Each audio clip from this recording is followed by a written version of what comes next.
Assalamualaikum warahmatullahi wabarakatuh. Kembali lagi di channel ini.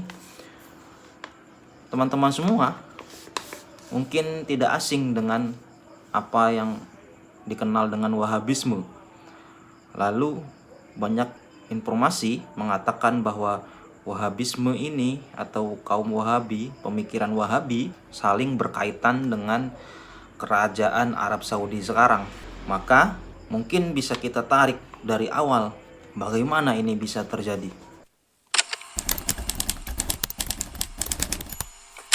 Sejarah mencatat aliansi antara Muhammad bin Abdul Wahab, tokoh pendiri Wahabisme, dengan Muhammad bin Saud, kakek moyang dari dinasti Saudi yang saat ini menjadi negara kerajaan Arab Saudi, adalah suatu aliansi yang canggih pada masanya, berawal dari perkawinan antara ideologi dan kepemimpinan yang kuat.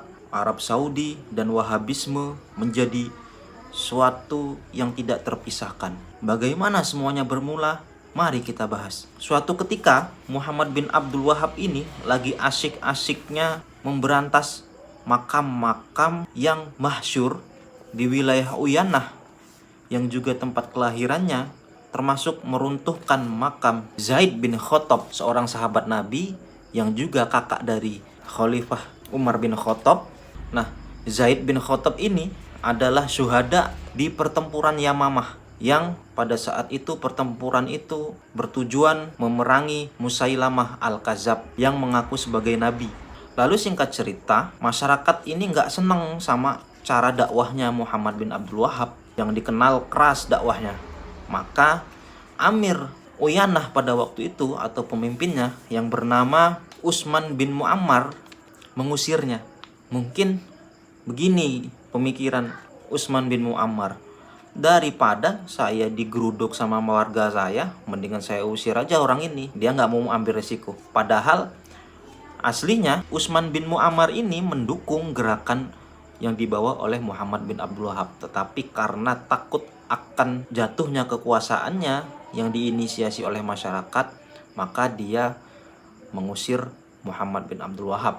Setelah diusir dari Uyanah, maka Muhammad bin Abdul Wahab tiba di suatu wilayah yang bernama Dir'iyah. Dir'iyah ini dekat dengan Riyadh, ibu kota Arab Saudi sekarang, itu sampingnya. Beliau saat sampai di Dir'iyah pada tahun 1744 itu bertemu dengan seorang yang solih yang bernama Ibnu Suwailim, yang dikenal sebagai seorang yang menjadi panutan di masyarakat Dir'iyah pada waktu itu.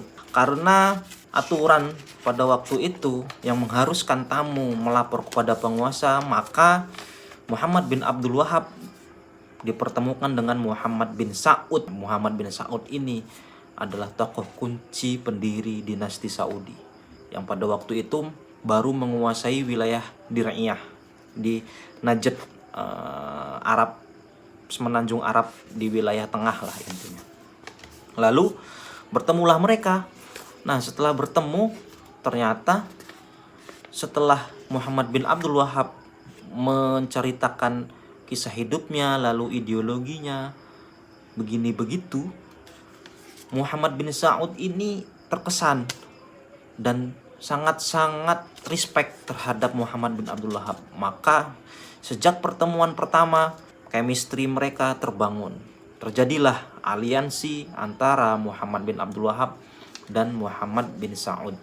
Setelah Muhammad bin Saud menjamin dakwah Muhammad bin Abdul Wahab yang intinya akan memberikan keamanan dan memberikan dukungan kepada Muhammad bin Abdul Wahab untuk memperluas pemikirannya, yakni memberantas bid'ah, kesyirikan, dan praktek-praktek yang menurut Muhammad bin Abdul Wahab berlawanan dengan Islam. Sebenarnya Muhammad bin Abdul Wahab ini sudah punya banyak pengikut, di mana dia sering berkelana dan juga bersurat kepada pengikut-pengikutnya. Akan tetapi karena banyaknya perlawanan terhadap pemikirannya, maka pengikut-pengikutnya ini istilahnya menyembunyikan diri. Nah, setelah Muhammad bin Abdul Wahab mendapat perlindungan di Dir'iyah, berbondong-bondong tuh para pengikut-pengikutnya yang tadinya bersembunyi datang berduyun-duyun ke Dir'iyah. Dan ini membuat Muhammad bin Saud makin yakin bahwa aliansi antara mereka berdua ini akan memberikan manfaat kepada Muhammad bin Saud demi memperluas wilayahnya.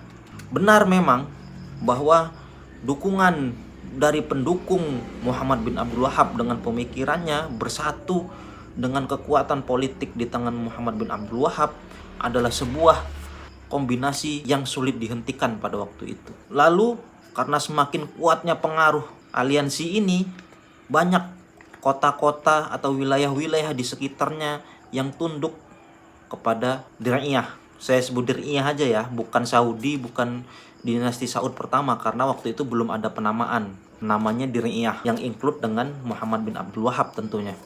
Lalu pada tahun 1744 sampai 1746 ini adalah masa di mana begitu masifnya gerakan-gerakan yang diinisiasi oleh mereka berdua sampai banyak wilayah-wilayah yang takluk.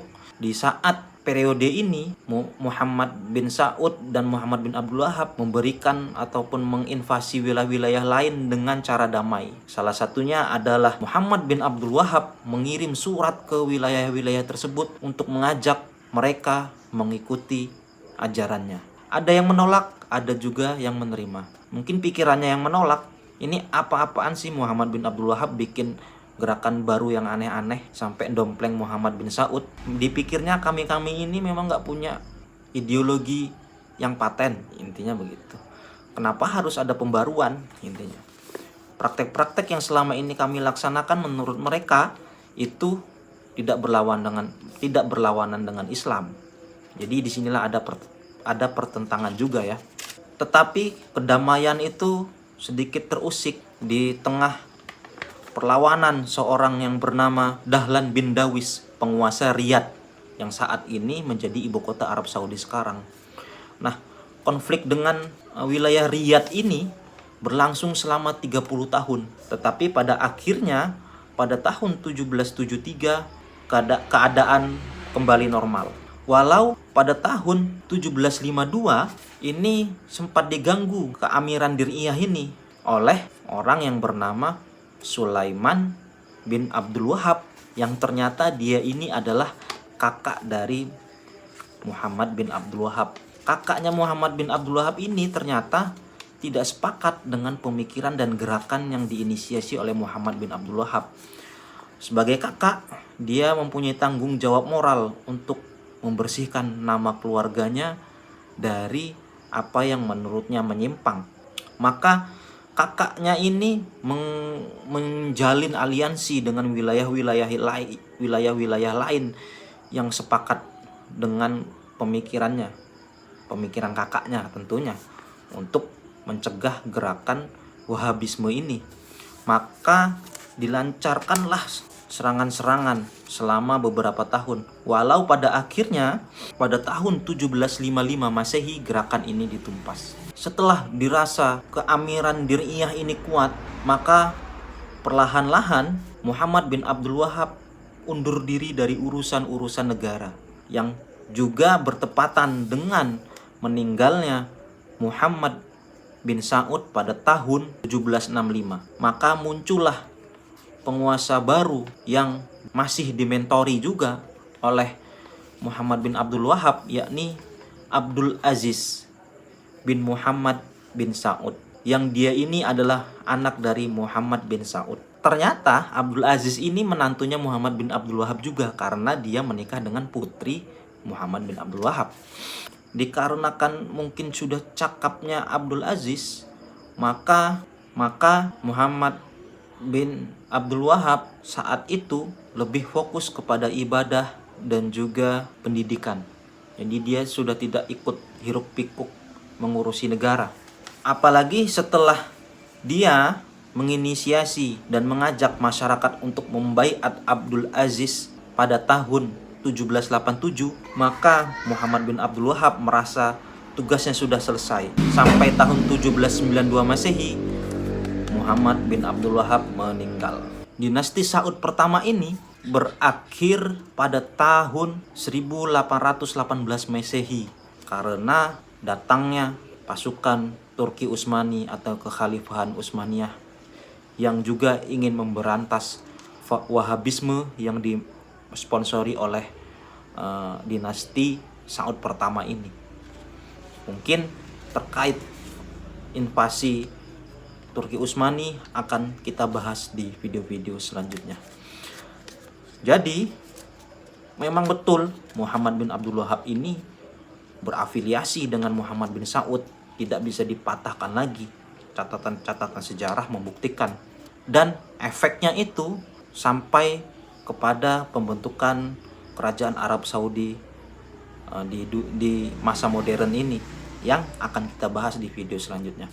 Mungkin cukup sekian video singkat ini, mudah-mudahan bermanfaat. Apabila ada kesalahan saya mohon maaf. Wassalamualaikum warahmatullahi wabarakatuh.